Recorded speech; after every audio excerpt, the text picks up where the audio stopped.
may not be suitable for all audiences. What is this, an iPhone 9? It's like a Walkman. I don't know nothing about this. That's before my time. Art 101 with Mr. Burgher.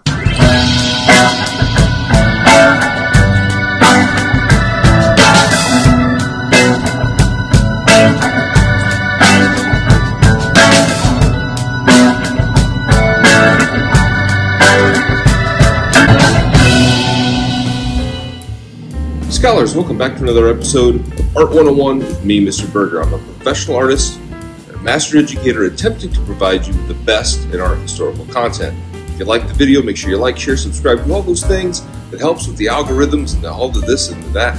And that allows me to reach more viewers and do more things for you and makes things really good. Yeah, well, sometimes nothing can be a real cool hand. There are some names that are just synonymous with great art, and one of those big names is Vincent van Gogh.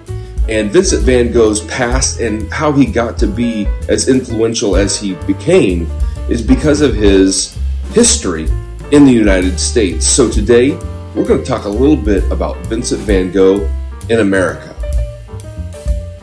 Vincent van Gogh struggled for acceptance as an artist. He sold only one painting in his entire life, and once art lovers in the United States of America became introduced to this Dutch painter, strangely enough, his popularity was not immediate.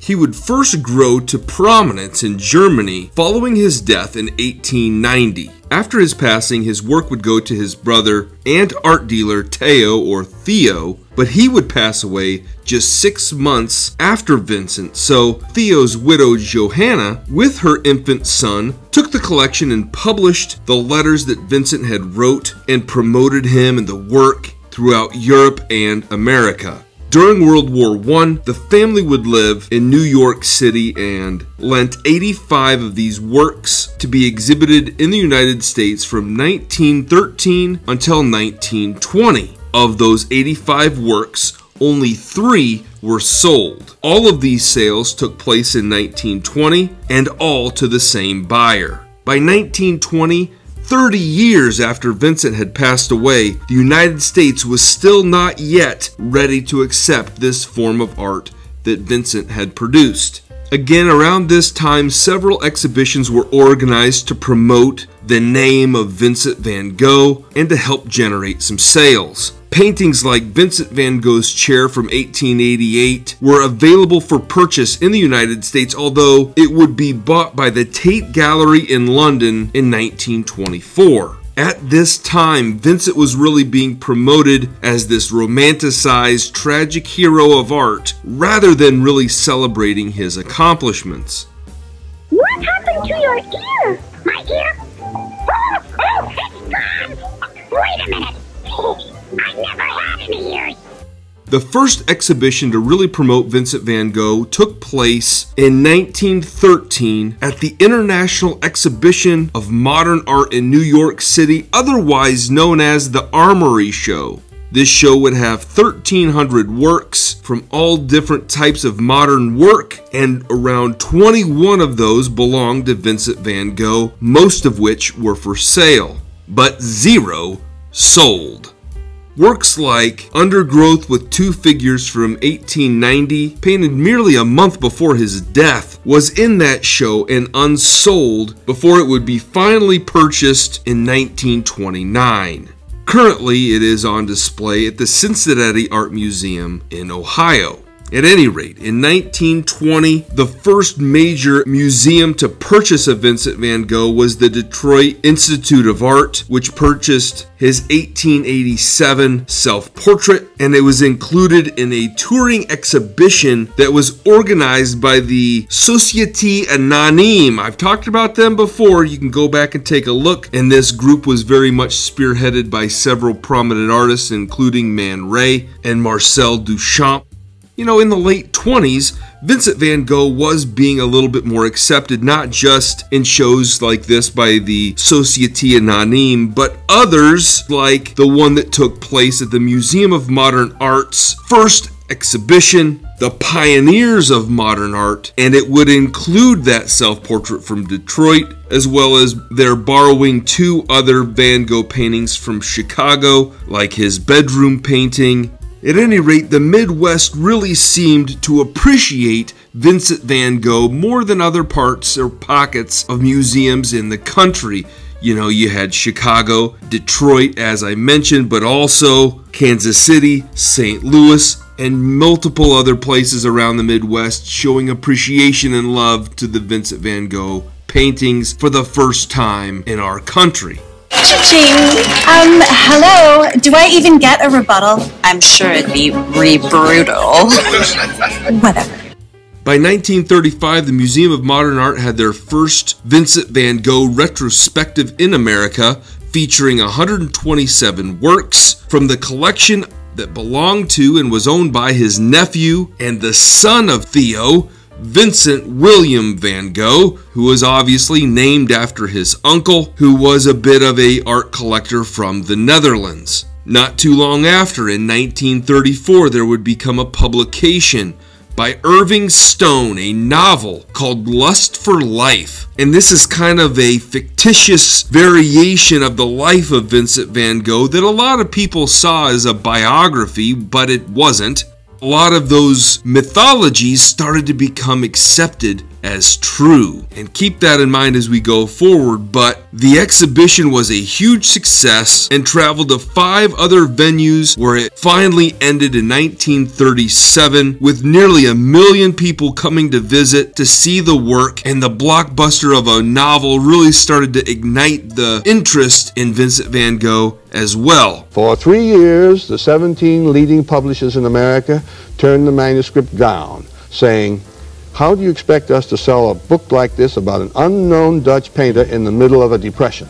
Although known as a painter, Vincent van Gogh saw drawing as the, quote, root of everything. And he produced 10 prints during his 10 years as an artist. Again, it's amazing to think, but he was only working for 10 years and produced lots and lots and lots of work in that very short amount of time. Works like The Potato Eaters from 1885 was created as a reproduction in a lithograph that was his first major printing that he had done from his Dutch period. It was a part of that 1935 retrospective and was even published in the New York Times in 1912. A year before his artwork would even become seen publicly in the United States. Side note, another of his paintings, Le Moulin des Galettes, from 1886, just located a few blocks from his apartment that he lived in with his brother, was the first work of Vincent van Gogh's to be on exhibition on both coasts of the United States. It was on display in New York in 1914 and then in San Francisco in 1915. Now that's a good painting. In fact, it's a masterpiece. His colors and brushwork would be very much transformed when he was living in Paris. Grapes, lemons, pears, and apples from 1887 was a part of that 1929 inaugural show at the Museum of Modern Art, and later donated to be a part of the collection at the Chicago Art Institute. In February of 1888, he would move to Arles in the south of France. Using a sketch that he had done on location while visiting the Mediterranean Sea coast, he executed this painting in his studio at Arles, along with several other pieces while he was living in the Yellow House. He wanted this area to become an art colony. Now, I've touched on it in the past, the situation that took place in December of 1888. You can go back and check out that video. But after that situation had taken place, he would voluntarily enter the psychiatric hospital. It was there that he painted olive groves around the property, and probably his most famous painting, Starry Night. This work was bought by the Museum of Modern Art in 1941 and was the first Vincent van Gogh canvas owned by a New York museum. New York City! Get a rope. The last 70 days prior to his passing, Vincent van Gogh had produced approximately 75 paintings. This would include several works that he had created that would eventually migrate to the United States and be a part of American collections, including this one, which you can find at the Detroit Institute of Art, which they purchased in 1970. I'm sorry, we needed the money, now we have it. Not to digress too much, but in the 1930s, Vincent van Gogh's life was really becoming more of a myth and a legend than it was anything about reality. More of the tragedy than the achievements of his life were put at the forefront of the story, even though his life was very much riddled with misfortune. The artist was able to speak directly to us through his published letters that were put out in 1935, but there was more myth being pumped out than his true words. You know, as they say, it's impossible to put the toothpaste back in the tube. And this would especially be true after Lust for Life came out in 1956, a huge blockbuster movie starring Kirk Douglas, starring as Vincent van Gogh.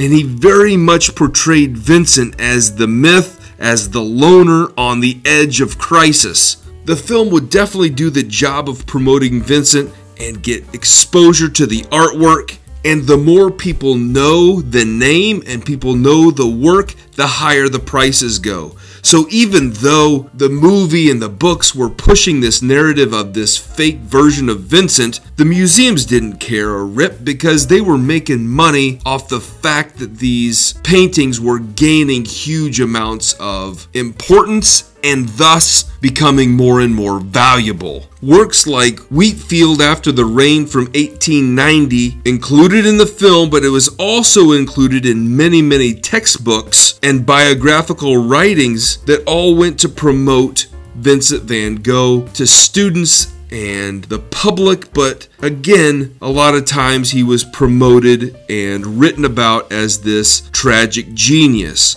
This sensationalization of his personal life, the loner in a constant struggle to get through the world, and this artist that was sacrificing himself for his art type of persona. You know, and speaking of the movie, Lust for Life, there's this dramatic pivot in the film where Vincent van Gogh begins painting Starry Night over the Rhone, and it shows him in the bank looking at the water and the town across the way. And in the film, there's this narration over the top that says, "I'm hardly conscious of myself anymore." And the pictures come to me as in a dream with a terrible lucidity. But when you look at the letters that he actually wrote at this time when he was creating this painting, he doesn't write about this being an impulsive execution. What he tells his brother in his actual writings is that he's focusing on the colors, and he lists this huge volume of colors that he's including. He talks about the gas lamp that he was using to light up the space so he could do the painting, and he was really talking about the focus that he had between the lights of the town and the stars in the sky and how those played together. But he was very conscious of it. He was very thoughtful about it. He wasn't just out there doing whatever came to him in the moment. This was very well planned.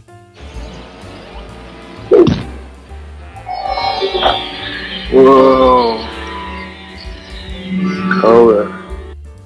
Over the years in the United States, we have had this huge evolution of opinions when it comes to Vincent van Gogh. But I'll be so bold as to go out and say that he's very much an adored artist whose legacy is definitely going to last despite the conflicting theories and the conflicting stories of his life and his death and the way he lived and the life and the art. And needless to say, people are fascinated by his art. They're fascinated by his biography despite the mythological aspects of it. I mean, I myself have been sucked into that immersive Vincent van Gogh experience that's on tour around the world, especially during those COVID times. where many people not able to go to the museums were going to these types of events to see Vincent van Gogh's artwork, and these things have been hugely popular all around the world. And if you check out the description below, you can see some that I've featured right here on Art 101. But be that as it may, the fact is that Vincent van Gogh wasn't hugely popular at first, but once he was accepted into the American sort of culture, he has been a major part of the American museum experience, of the American educational experience, and despite the mythology, I'm glad that Vincent is welcomed into our American culture. Hope you enjoyed that as much as I enjoyed bringing it to you. You have yourself a good day, and we'll see you next time.